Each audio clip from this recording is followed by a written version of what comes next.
Day 147, 2 Chronicles 21 to 24. Then Jehoshaphat rested with his fathers and was buried with them in the city of David, and Jehoram his son succeeded him as king. Jehoram's brothers, the sons of Jehoshaphat, were Azariah, Jehiel, Zechariah, Azariah, Michael, and Shephatiah. All these were sons of Jehoshaphat, king of Israel. Their father had given them many gifts of silver and gold and articles of value, as well as fortified cities in Judah. But he had given the kingdom to Jeroboam because he was his firstborn son. When Jehoram established himself firmly, he had given the kingdom to Jehoram because he was his firstborn son. When Jehoram established himself firmly over his father's kingdom, he put all his brothers to the sword, along with some of the princes of Israel. Jehoram was 32 years old when he became king, and he reigned in Jerusalem 8 years. He walked in the ways of the kings of Israel, as the house of Ahab had done, for he married a daughter of Ahab. He did evil in the eyes of the Lord. Nevertheless, because of the covenant the Lord had made with David, the Lord was not willing to destroy the house of David. He had promised to maintain a lamp for him and his descendants forever. In the time of Jehoram, Edom rebelled against Judah and set up its own king. So Jehoram went there with his officers and all his chariots. The Edomites surrounded him and his chariot commanders, but he rose up and broke through by night. To this day, Edom has been in rebellion against Judah. Libnah revolted at the same time, because Jehoram had forsaken the Lord, the God of his fathers. He had also built high places on the hills of Judah, and had caused the people of Jerusalem to prostitute themselves, and had led Judah astray. Jehoram received a letter from Elijah the prophet, which said, "This is what the Lord, the God of your father David, says. You have not walked in the ways of your father Jehoshaphat or of Asa king of Judah, but you have walked in the ways of the kings of Israel, and you have led Judah and the people of Jerusalem to prostitute themselves, just as the house of Ahab did. You've also murdered your own brothers, members of your father's house, men who were better than you. So now the Lord is about to strike your people, your sons, your wives, and everything that is yours with a heavy blow. You yourself will be very ill, with a lingering disease of the bowels, until the disease causes your bowels to come out." The Lord aroused against Jehoram the hostility of the Philistines and of the Arabs who lived near the Cushites. They attacked Judah, invaded it, and carried off all the goods found in the king's palace, together with his sons and wives. Not a son was left to him except Ahaziah, the youngest. After all this, the Lord afflicted Jehoram with an incurable disease of the bowels. In the course of time, at the end of the 2nd year, his bowels came out because of the disease, and he died in great pain. His people made no fire in his honor, as they had for his fathers. Jehoram was 32 years old when he became king, and he reigned in Jerusalem 8 years. He passed away to no one's regret and was buried in the city of David, but not in the tombs of the kings. 2 Chronicles 22. The people of Jerusalem made Ahaziah, Jehoram's youngest son, king in his place. Since the raiders who came with the Arabs into the camp had killed all the older sons, so Ahaziah, son of Jehoram, king of Judah, began to reign. Ahaziah was 22 years old when he became king, and he reigned in Jerusalem 1 year. His mother's name was Athaliah, a granddaughter of Omri. He too walked in the ways of the house of Ahab, for his mother encouraged him in doing wrong. He did evil in the eyes of the Lord, as the house of Ahab had done, for after his father's death they became his advisers to his undoing. He also followed their counsel when he went with Joram's son of Ahab, king of Israel, to war against Hazael, king of Aram, at Ramoth Gilead. The Arameans wounded Joram So he returned to Jezreel to recover from the wounds they had inflicted on him at Ramoth in his battle with Hazael, king of Aram. Then Ahaziah, son of Jehoram, king of Judah, went down to Jezreel to see Joram, son of Ahab, because he had been wounded. Through Ahaziah's visit to Joram, God brought about Ahaziah's downfall. When Ahaziah arrived, he went out with Joram to meet Jehu, son of Nimshi, whom the Lord had anointed to destroy the house of Ahab. While Jehu was executing judgment on the house of Ahab, he found the princes of Judah and the sons of Ahaziah's relatives, who had been attending Ahaziah, and he killed them. He then went in search of Ahaziah, and his men captured him while he was hiding in Samaria. He was brought to Jehu and put to death. They buried him, for they said, "He was a son of Jehoshaphat, who sought the Lord with all his heart." So there was no one in the house of Ahaziah powerful enough to retain the kingdom. When Athaliah, the mother of Ahaziah, saw that her son was dead, she proceeded to destroy the whole royal family of the house of Judah. But Jehoshaphat, the daughter of King Jehoram, took Joash, son of Ahaziah, and stole him away from among the royal princes who were about to be murdered, and put him and his nurse in a bedroom. Because Jehoshaphat, the daughter of King Jehoram and wife of the priest Jehoiada, was Ahaziah's sister, she hid the child from Athaliah, so she could not kill him. He remained hidden with them at the temple of God for 6 years while Athaliah ruled the land. 2 Chronicles 23.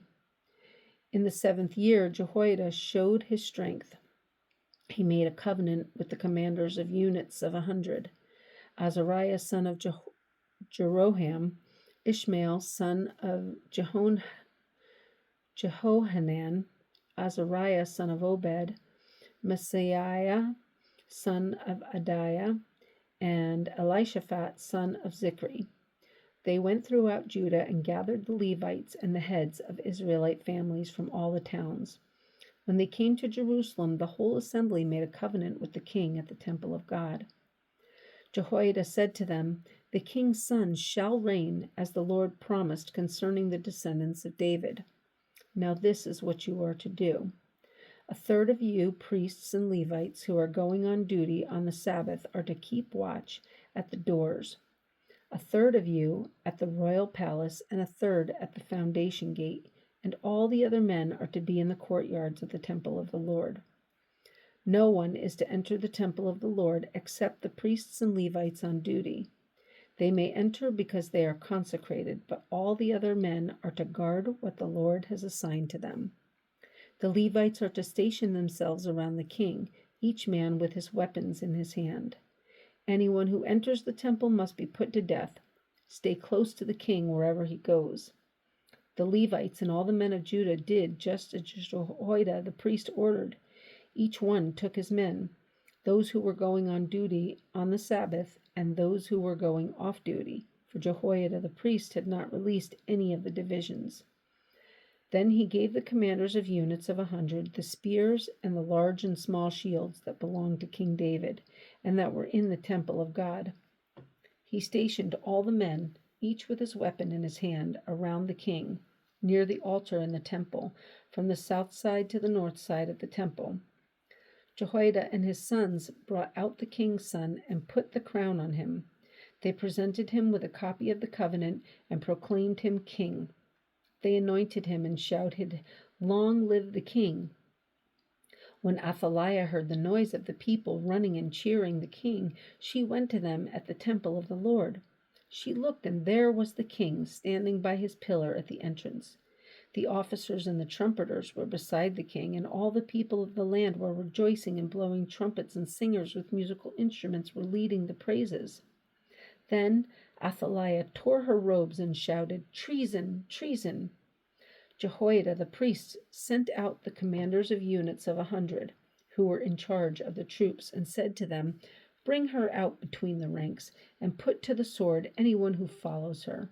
For the priest had said, "Do not put her to death at the temple of the Lord." So they seized her as she reached the entrance of the horse gate on the palace grounds, and there they put her to death. Jehoiada then made a covenant that he and the people of and the king would be the Lord's people. All the people went to the temple of Baal and tore it down. They smashed the altars and idols and killed Matan, the priest of Baal, in front of the altars. Then Jehoiada placed the oversight of the temple of the Lord in the hands of the priests who were Levites, to whom David had made assignments in the temple, to present the burnt offerings of the Lord as written in the law of Moses, with rejoicing and singing as David had ordered. He also stationed doorkeepers at the gates of the Lord's temple, so that no one who was in any way unclean might enter. He took with him the commanders of hundreds, the nobles, the rulers of the people, and all the people of the land, and brought the king down from the temple of the Lord.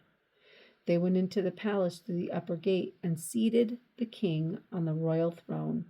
And all the people of the land rejoiced, and the city was quiet because Athaliah had been slain with the sword. 2 Chronicles 24. Joash was 7 years old when he became king, and he reigned in Jerusalem 40 years. His mother's name was Zebiah. She was from Beersheba. Joash did what was right in the eyes of the Lord all the years of Jehoiada the priest. Jehoiada chose 2 wives for him, and he had sons and daughters. Sometime later, Joash decided to restore the temple of the Lord. He called together the priests and Levites and said to them, "Go to the towns of Judah and collect the money due annually from all Israel to repair the temple of your God. Do it now." But the Levites did not act at once. Therefore the king summoned Jehoiada, the chief priest, and said to him, "Why haven't you required the Levites to bring in from Judah and Jerusalem the tax imposed by Moses, the servant of the Lord, and by the assembly of Israel for the tent of the testimony?" Now the sons of that wicked woman Athaliah had broken into the temple of God and had used even its sacred objects for the Baals. At the king's command, a chest was made and placed outside, at the gate of the temple of the Lord. A proclamation was then issued in Judah and Jerusalem that they should bring to the Lord the tax that Moses, the servant of God, had required of Israel in the desert. All the officials and all the people brought their contributions gladly, dropping them into the chest until it was full. Whenever the chest was brought in by the Levites to the king's officials, and they saw that there was a large amount of money, the royal secretary and the officer of the chief priest would come and empty the chest and carry it back to its place. They did this regularly and collected a great amount of money. The king and Jehoiada gave it to the men who carried out the work required for the temple of the Lord. They hired masons and carpenters to restore the Lord's temple, and also workers in iron and bronze to repair the temple. The men in charge of the work were diligent, and the repairs progressed under them. They rebuilt the temple of God according to its original design and reinforced it. When they had finished, they brought the rest of the money to the king and Jehoiada, and with it were made articles for the Lord's temple, articles for the service and for the burnt offerings, and also dishes and other objects of gold and silver. As long as Jehoiada lived, burnt offerings were presented continually in the temple of the Lord. Now Jehoiada was old and full of years, and he died at the age of 130. He was buried with the kings in the city of David because of the good he had done in Israel for God and his temple. After the death of Jehoiada, the officials of Judah came and paid homage to the king, and he listened to them. They abandoned the temple of the Lord, the God of their fathers, and worshipped Asherah poles and idols. Because of their guilt, God's anger came upon Judah and Jerusalem. Although the Lord sent prophets to the people to bring them back to him, and though they testified against them, they would not listen. Then the Spirit of God came upon Zechariah, son of Jehoiada, the priest. He stood before the people and said, "This is what God says. Why do you disobey the Lord's commands? You will not prosper. Because you have forsaken the Lord, he has forsaken you." But they plotted against him and by order of the king they stoned him to death in the courtyard of the Lord's temple. King Joash did not remember the kindness Zechariah's father Jehoiada had shown him, but killed his son, who said, as he lay dying, "May the Lord see this and call you to account." At the turn of the year, the army of Aram marched against Joash. It invaded Judah and Jerusalem and killed all the leaders of the people. They sent all the plunder to their king in Damascus. Although the Aramean army had come with only a few men, the Lord delivered into their hands a much larger army. Because Judah had forsaken the Lord, the God of their fathers, judgment was executed on Joash. When the Arameans withdrew, they left Joash severely wounded. His officials conspired against him for murdering the son of Jehoiada the priest, and they killed him in his bed. So he died and was buried in the city of David, but not in the tombs of the kings. Those who conspired against him were Zabad, son of Shimeath, an Ammonite woman, and Jehozabad, son of Shimrith, a Moabite woman. The account of his sons, the many prophecies about him, and the record of the restoration of the temple of God are written in the annotations on the book of the kings, and Amaziah, his son, succeeded him as king.